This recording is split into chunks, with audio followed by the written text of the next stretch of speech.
कैसे हो दोस्तों। पाकिस्तान और इंग्लैंड के दरमियान आखिरी सीरीज़ का test match Karachi national stadium में खेला जा रहा है।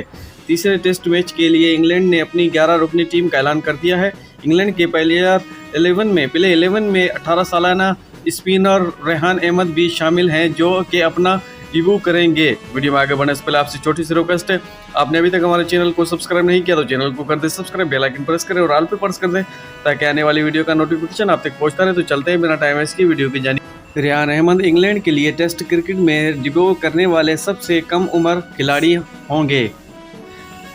13 अगस्त 2004 को इंग्लैंड के शहर नॉटिंघम में पैदा होने वाले रेहान अहमद के वालिद का ताल्लुक पाकिस्तान से है, तहम वो इंग्लैंड में ही मुकीम हैं।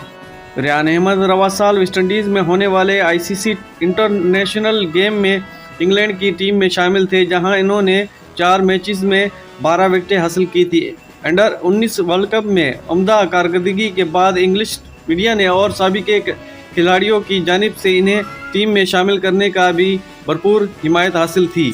इंग्लैंड की टीम में एक बड़ी तब्दीली की गई है रेहान अहमद के नाम पर, और पाकिस्तान में भी 2 तब्दीलियां सामने आई हैं। अभी तक नाम नहीं आए सामने, और जैसे ही कोई नई अपडेट आएगी आप दोस्तों को पेश कर देंगे। वीडियो अच्छी लगे लाइक करें, शेयर करें, कमेंट करें। मिलते हैं अगली वीडियो में। अपना ख्याल रखिएगा। Bye bye.